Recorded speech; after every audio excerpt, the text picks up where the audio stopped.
후쿠시마 오염수 건이 들어갔는데 인식은 하고 있어야 되거든요. 국민 횟감 우럭 뜻밖의 발견. 조선일보예요. 조선비즈. 회 먹자고. 우럭 먹으면 몸속의 내성균도 잡아준대요. 약물 내성 세균 없애주는 몸속 단백질 BPI. 우럭의 BPI, 인간의 BPI만큼 농균을 잘 잡아낸다. 회 먹자고 혼동질을 하고 있어요. 조선일보가. TV조선 기사예요. 삼중수소 못 걸러낸다. 다른 방사성 물질도 기준치 14,000배다. 오염수를 처리했다지만 70%는 방사성 물질이 검출된다. 뭐야? 회 먹자고 그러면서 안전하다면서 일본 오염수? 이게 2021년 기사예요. 문재인 정권 때. 문재인 정권 때는 문재인이 방사능 오염수 방류하는 거 신경을 안 썼어요. 그랬더니 조선중앙 적폐들은 디바이드 앤 룰을 해야 되거든요. 문재인과 반대 스탠스를 계속 공격하는 듯한 모습을 보여줘야지 보수 지지자들은 열광하고 문재인을 물어뜯고 욕하고, 문재인 지켜야 한다는 진보 세력들은 조선일보 중앙일보 욕하고 보수 지지자들 욕하고 티격태격 싸우면서 아주 쉽게 통치가 가능해지는 분열된 세상이 되는 거거든요. 고차원적인 정치 노름들인데 이거를 인식을 못하세요.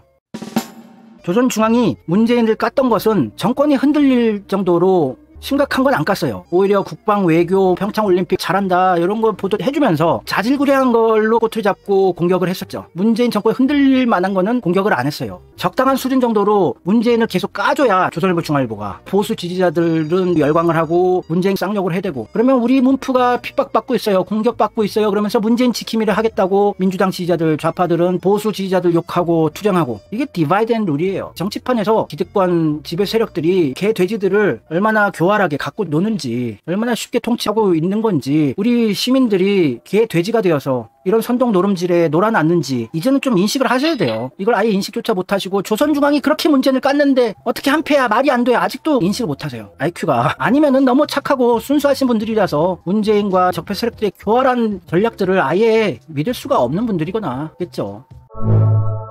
문재인 정권 때 조선중앙이 문재인을 공격했던 것들 보면 짜잘한 것들이에요. 문재인 정권을 송두리째 흔들 만한 그런 거는 건들지 않았어요. 윤석열 정권도 악재만 생기면 문재인 탓을 하잖아요. 요게 디바이드 앤 룰 시즌2예요. 문재인 탓만 하면은 보수 지지자들도 역시 문재인 때문에 이따위로 나라가 돌아간 거야 그러면서 문재인 욕을 해요. 그러면 문재인을 긴가민가 하고 흔들리던 민주 시민들이 우리 문프를 까! 또 문프 지킴이 하면서 결집한단 말이에요. 이게 꼭 먹고 알 먹고 디바이드 앤 룰에서 아주 쉽게 개돼지들 갖고 놀면서 통치하고 만병통치약입니다. 적폐 기득권 세력들, 지배 세력들은 디바이드 앤 룰이라는 아주 마법 같은 전략이 있어요. 진영 논리로 서로 대립하고 싸우게끔만 하는 거예요. 그러면 아주 쉽게 통치가 가능하거든요. 아직까지도 무슨 일만 생기면은 문재인 탓을 하는 거예요. 그래서 이재명이 문재인과 손절선언을 하고 문재인을 탈당을 시킨다든지 완전한 거리두기를 해야지 이재명이 살아나갈 수 있다. 적폐 세력들의 더러운 공작질에 민중들이 놀아나지 않게 판을 뒤집어 엎을 수 있다고 제가 말씀을 드리는 거예요. 문재인 똥 묻은 민주당이 다시 그 프레임에 쌓이게 되면은 이재명의 확장성은 매우 제한되게 되고, 홧김에 문재인 싫어서 윤석열을 찍은 사람들 대다수가 윤석열을 저주하고 있어요. 이때 이재명이 문재인과 다르다는, 문재인에게 탄압받아왔다는 사실을 확실하게 인식시켜주게 되면은 중도 보수들이 윤석열 싫어서 미치겠는데 그 대안으로서 무진장 확장성이 넓어지는 겁니다. 디바이드 앤 룰이 사파로 만들어 놓은 게 있는데, 빨간 쪽 정치 지도자랑 파란 쪽 정치 지도자가 원래 한패였는데 합을 맞춘 쇼를 하는 건데, 티격태격 하는 척 그러면서 민중들이 보수 지지자, 진보 지지자들이 싸우게끔 분열시키고 대립시키고 이렇게 해서 쉽게 권력을 유지한다는 그림이에요. 이게 디바이드 앤 룰이거든요. 요거를 문재인과 적폐 세력들이 문재인 정권 5년간 해왔고 지금 윤석열 정권이 연장되어서 계속 하고 있다는 거예요. 이거를 인식하고 정치판을 바라보면 다 보이는데, 반윤 세력들을 어떻게든 우리가 확장 차원에서 끌고 와야 되는 상황인데 국내임은 안 된대요. 홍준표, 유승민, 이준석, 박근혜, 지금 제가 언급한 보수 쪽 정치인들이 다 반윤이에요. 윤석열을 싫어하는 세력들인데 우리가 아직까지도 진영 논리에서 깨쳐나오지 못하고 보수 쪽 사람들을 공격만 하자고만 하면은 이재명이 대통령 될 수 있을까요? 이재명은 정치판에 아무 세력도 없는데.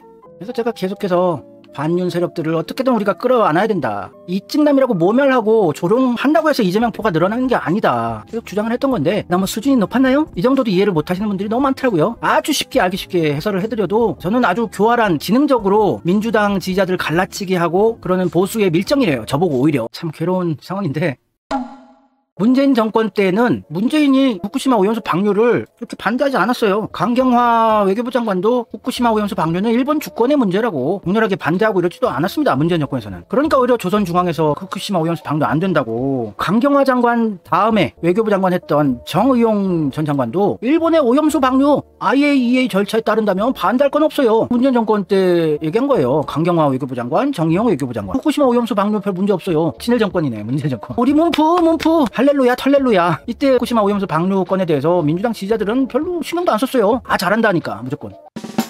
보수 지지자들이라고 모멸하고 욕하고 싸워서 그들이 이재명을 지지해 주겠어요? 그런다고 해서? 죽어도 이재명 지지 안 하죠. 더 저주하게 되죠. 지금 타이밍이 제가 온라인 커뮤니티라든지 다방면에서 민심을 계속 추적하고 판단하고 있어요. 20대 30대 남자들, 고령자들 윤석열 다 싫어요. 이제 온라인 커뮤니티에서는 1배 빼고 대부분 윤석열을 까대고 있어요. 윤석열 국민의힘을 저주하고 있습니다. 지금 이들을 이재명 편으로 끌어들이면 이재명이 압승하게 되는데, 총선이건 대선이건 이때 우리가 이찜남이라고 조롱하는 유치한 노름이나 하지 말고 끌어안는 작업들을 해야죠. 진영 대립 시작 자체가 잘못된 걸요. 한국의 이념 대립의 시작이 잘못됐어요. 좌파 우파 보수 진보라는 개념 정리가 처음부터 잘못 시작이 됐습니다. 진영 대립이란 것 자체가 허구고 허상이고